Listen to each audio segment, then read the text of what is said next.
Welcome back to Viewpoint. With just 2 sleeps to go till the federal budget, we're joined from Canberra by the Finance Minister Mathias Cormann. Thanks for joining us, Mathias. Good evening, Chris. Can you tell me, do you believe that the Australian federal budget has a spending problem or a revenue problem?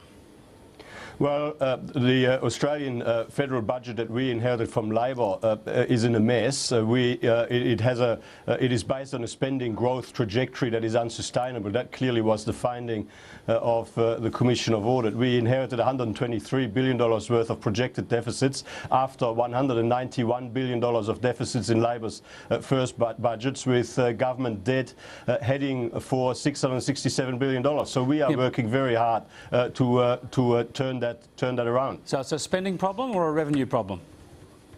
Well, there is a significant spending growth problem, and of course we've got to ensure that we implement structural reforms and structural savings to the budget on the spending side, and we will, but there is a need for an immediate effort to put us into a stronger starting position to repair the budget. That is what we promised we would do in the lead up to the last election, repair the budget mess that we've inherited, and it is important that we spread the effort, the short-term immediate effort around the whole community.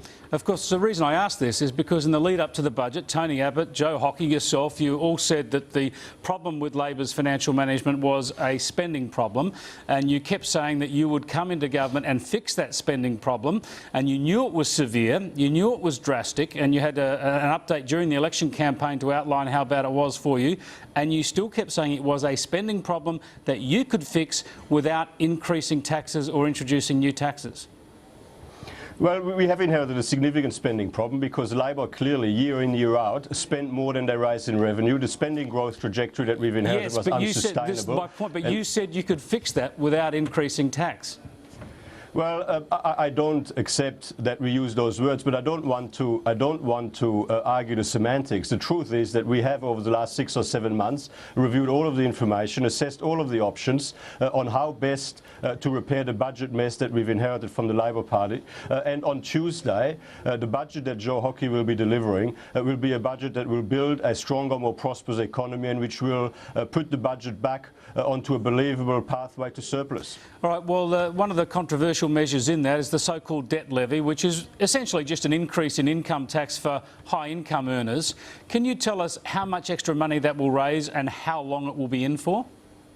Well, I'm not going to deliver the budget for you tonight, and I'm not going to talk and confirm specific measures. But what I would say temporary? Is that, well, I mean, I've already said on the record, and a number of us have said on the record, that we, in putting the budget together, have made sure that there is an immediate short-term effort to put us in a stronger starting position to repair the budget. That will involve an effort, a well-targeted, time-limited effort through the tax system. The detail of all of that, of course, will be in the budget on Tuesday. But you have said that. You've talked about a temporary tax increase, in fact. So my point is, it's not really a structural reform if it's temporary, is it? Structural reform is reform to budget spending or revenues that goes on into the future, not something that's a quick sugar hit for the budget for a few years.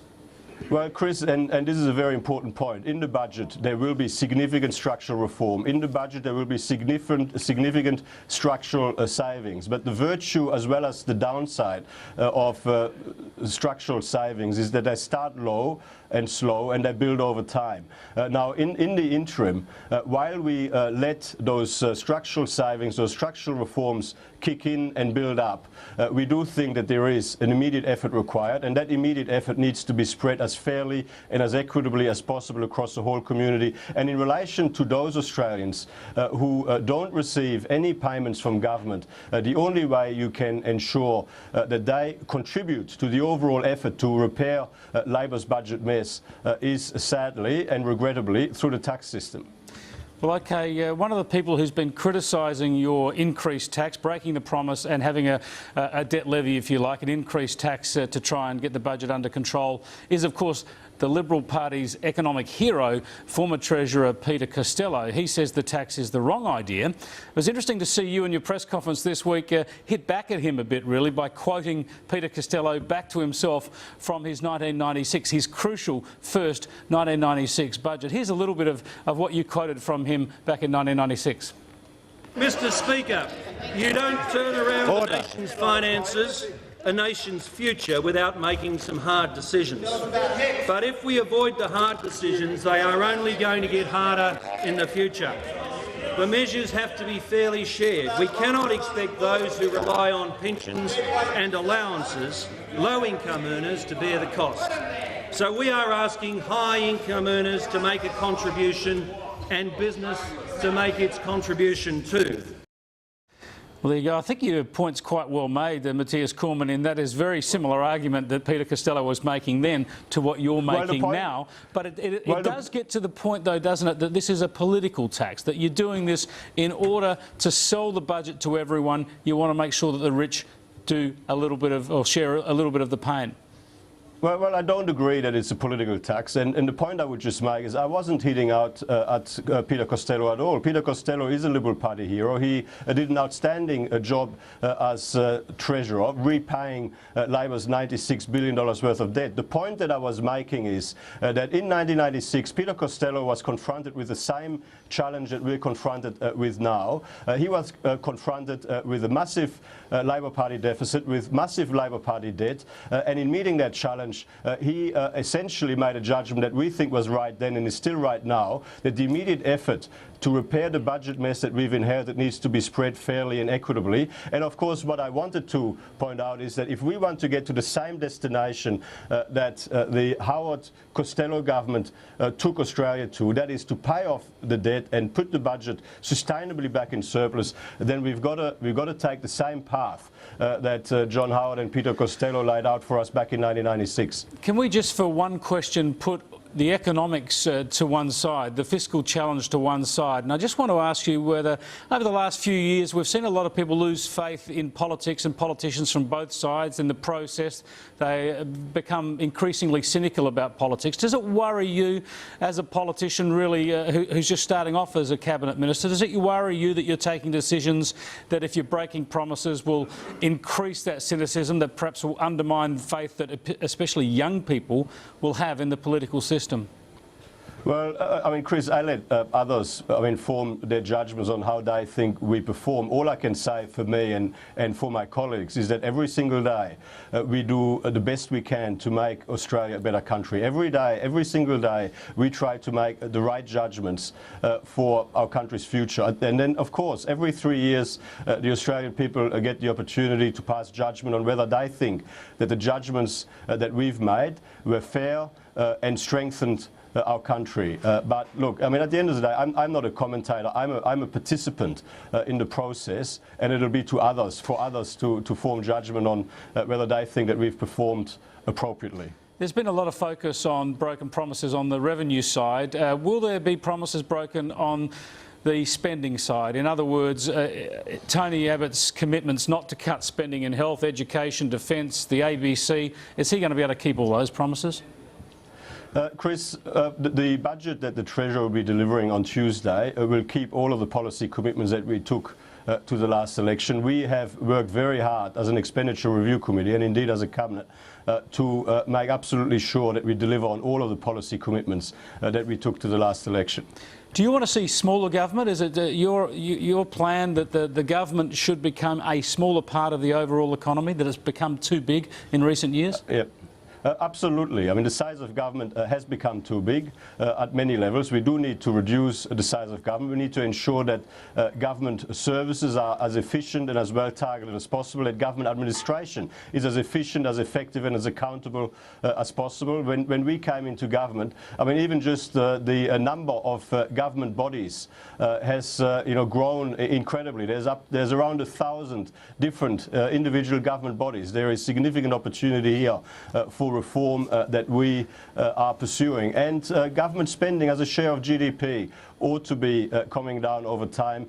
If we didn't take corrective action compared to the trajectory that we inherited from Labor, government spending as a share of GDP would head to 26.5% by 23-24, or $690 billion. That is way too high, and that is, of course, why we are pursuing the structural reforms and savings that you will see in the budget on Tuesday night. Well, if that's part of your aim to shrink government and make government a smaller part of the economy, why would you be introducing a massive new generous paid parental scheme that's reliant on funding, reliant on a new levy?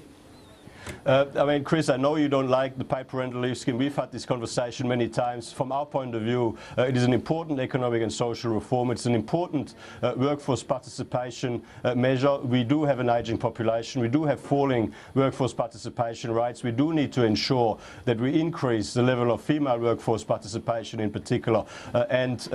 Our fair dinkum paid parental leave scheme is an important part of our agenda to build a stronger, more prosperous economy. Will you cap the amount that public servants can get, or will public servants still be paid at their full salary? Well, firstly, in terms of course, the scheme has been adjusted somewhat. It's now going to be capped at $100,000 of income. And secondly, what we have said in the lead up to the last election is that public servants would no longer be able to double dip, because under Labor, public servants were able to access both the paid parental leave scheme that they legislated and a full replacement paid parental leave scheme on top of that. So what we will be doing, and which is part of the costings we took to the last election, is to ensure that there is no longer any opportunity for public servants to double dip. Okay, and just the pay freeze for politicians, 1 year. It's a bit weak, isn't it? Shouldn't you have at least frozen your pays for the whole term of this government? A lot of people in the private sector have had their pay frozen over the past 12 months or so. Well, I mean, the Prime Minister and the Treasurer, of course, have provided very strong leadership here, making it clear that pays of parliamentarians and public sector, the secretaries here at the federal level, will be frozen for 1 year. That is something that has to be managed through the remuneration tribunal. Let's see what happens next year. I mean, this year is this year, and next year will be next year. Well, Mathias Cormann, I appreciate your time. I hope you put aside a nice cigar to smoke at the end of it all on Tuesday night. There's something to be said about after a long day's work to sort of just sit down and reflect on what's been happening on the day just gone. Indeed, thanks very much. No doubt paying a bit of excise on those cigars as well. That's Finance Minister Mathias Cormann joining us live from Canberra. We'll take a break in a moment and we'll be back and hear from his counterpart, the Shadow Finance Minister, Tony Burke.